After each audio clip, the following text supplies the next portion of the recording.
Assalamu alaikum and good morning to all dear friends.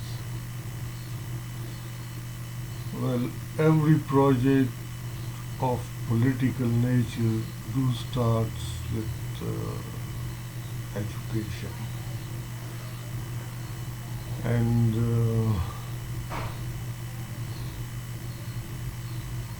huge project like making a federation,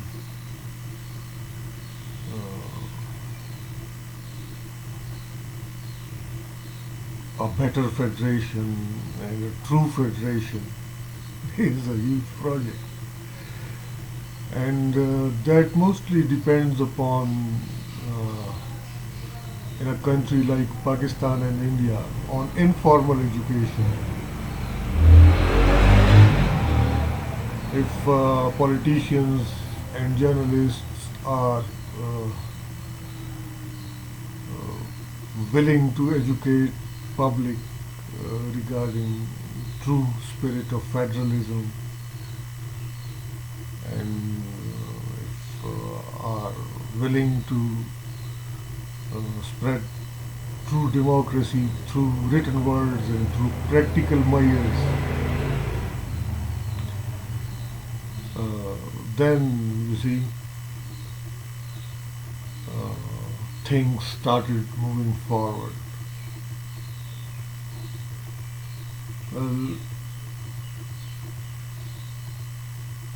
all those friends whom have provided feedback during past few days, I'm thankful to them. But what I want to convey it to them is that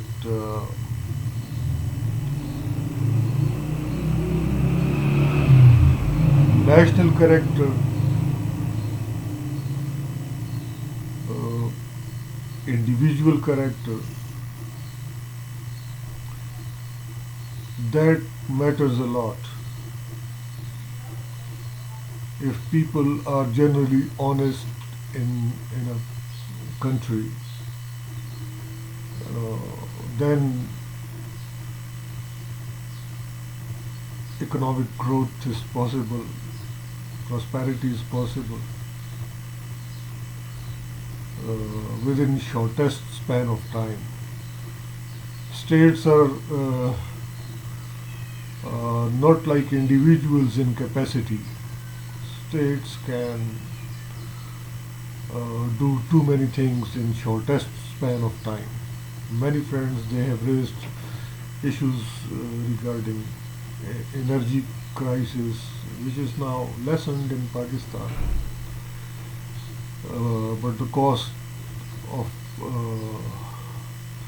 energy is going higher and higher, and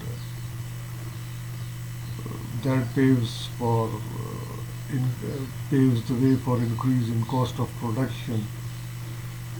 So then price hike is there,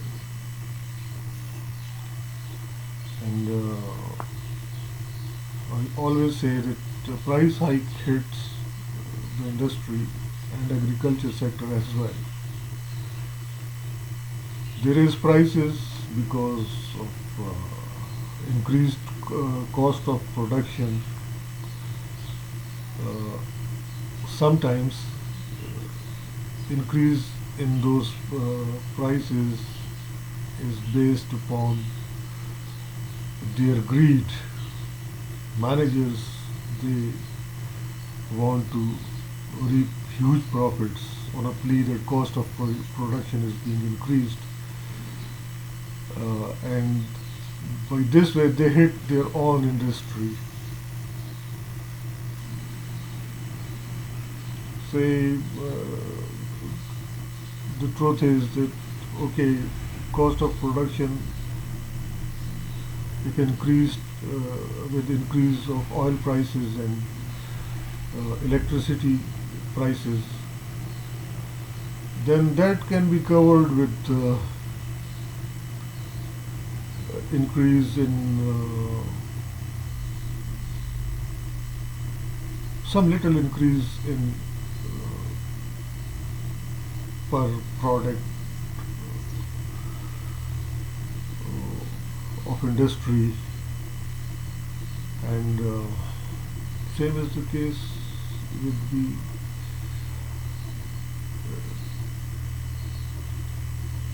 same is the case can be with agricultural products, and that helps both industry and agriculture uh, in keep on growing. Some little increase per product is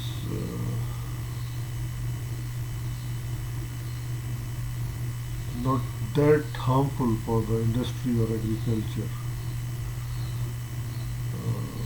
Rather, that helps in covering the cost of in covering the increased cost of production. But when the increases are high,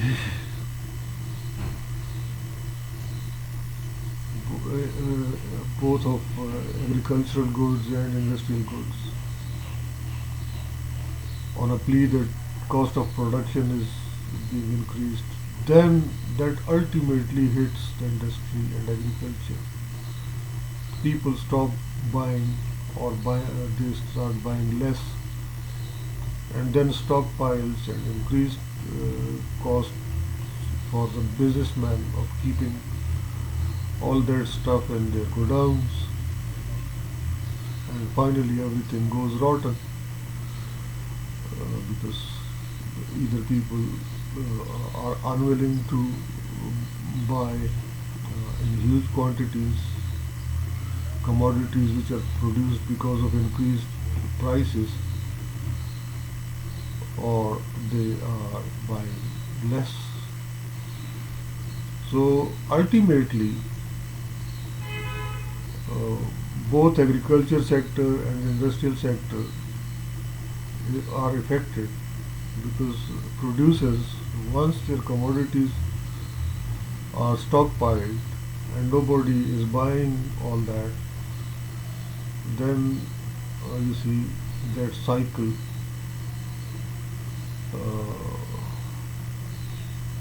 which guarantees growth, like things are produced and people are having enough purchasing power to buy all that. So the cycle is moving on, and industry is growing, and then both agriculture is also dependent on the same cycle. So once that cycle is broken because of that price hike and less purchasing power of the people, or no purchasing power of the people, in absence of unemployment allowance and in presence of large scale unemployment,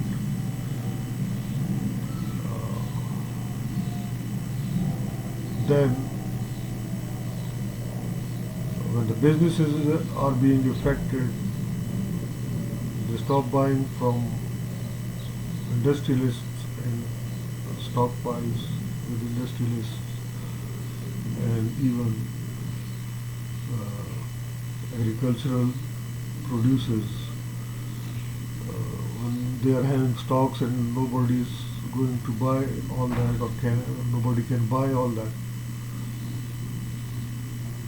then you see industry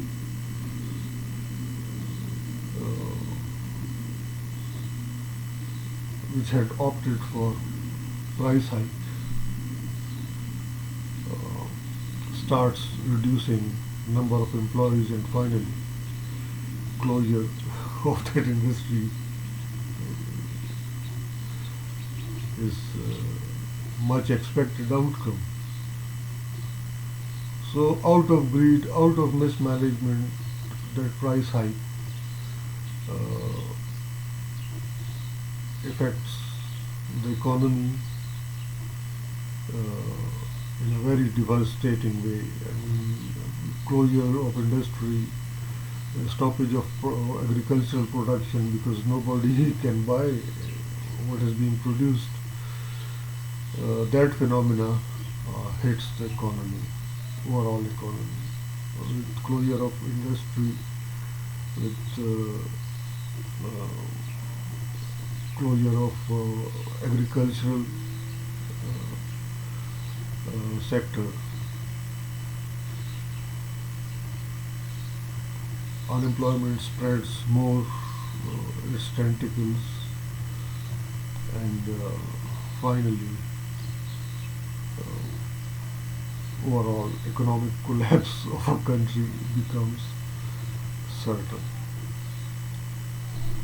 So, to avoid all that,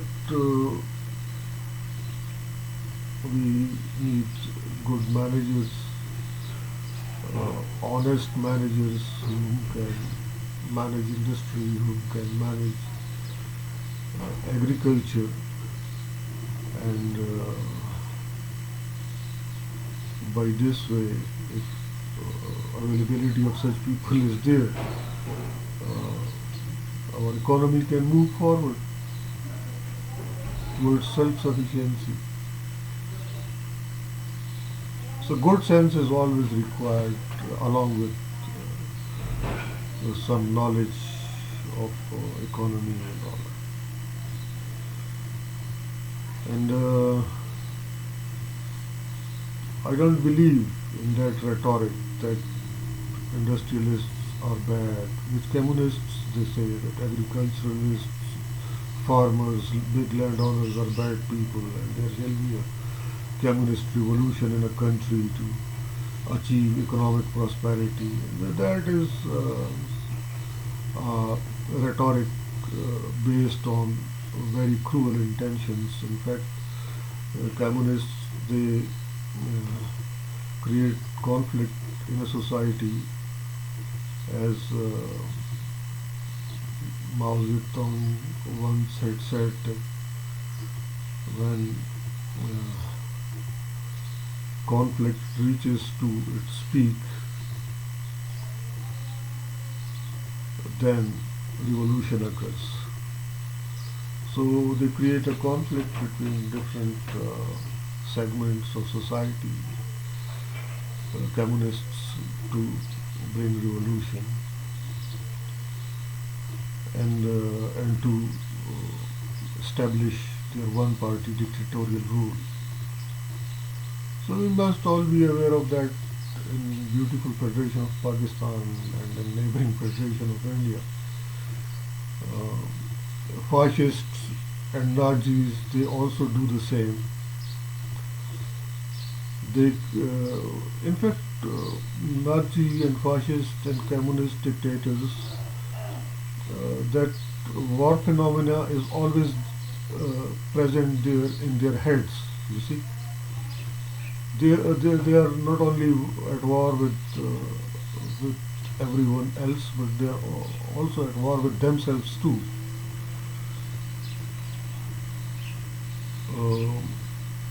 As humans, that is, as sane humans, it is really very unnatural to think to subjugate others, to establish one party rule or to establish one man dictatorship.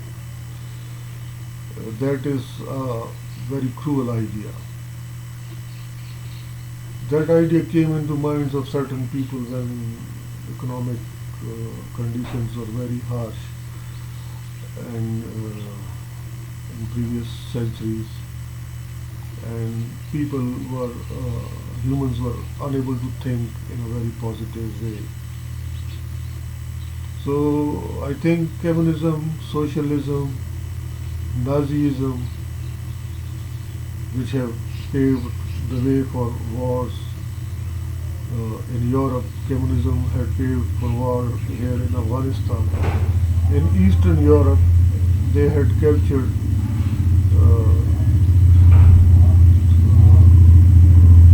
states till East Germany, communists, through barrel of the gun, and there was very little resistance. They had installed communist regimes there, and they wanted to do the same here. in subcontinent as well. Uh, and that's why they came in late 70s to in late 1970s to Afghanistan, and they were establishing their rule there.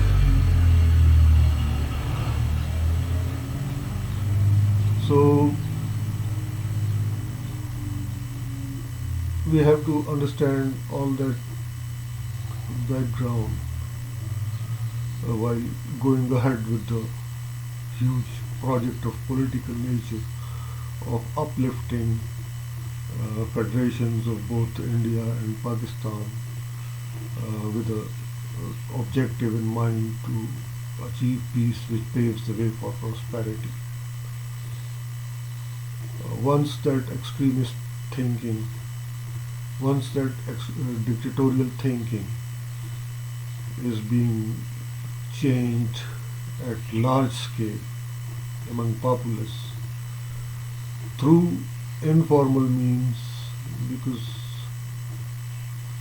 formal means are formal education, formal educational institutions are mostly under the influence of dictatorial thinking of past many decades.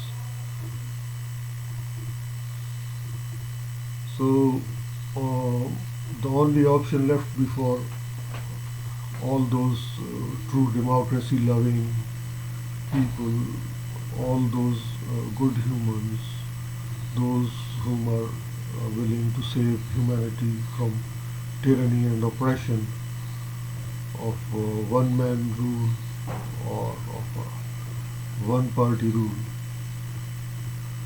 They have available option,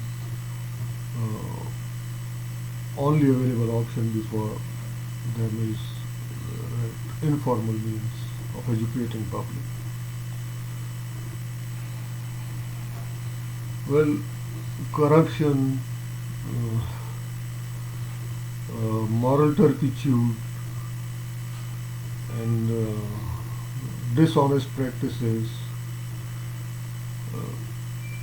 These are this phenomena is outcome of dictatorial mindset, which is outcome of mental sickness.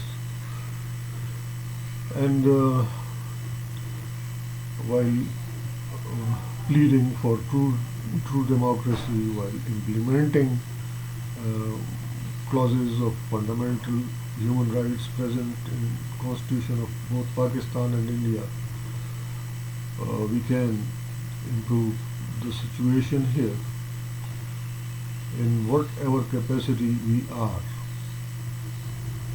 If we are good humans, we must stay within the limits of law and constitution of the land, and in each federation, like mother of all federations known as USA, constitution is supreme law of the land. So all the laws shall be compatible with the spirit of constitution. By this way we can save the liberties and fundamental rights of the people, and once we succeed in that, we can reduce the number of sick dictatorial minds, and we can also decrease their influence as well on society. And once we achieve all this, then economic growth will be possible. So, and I always believe in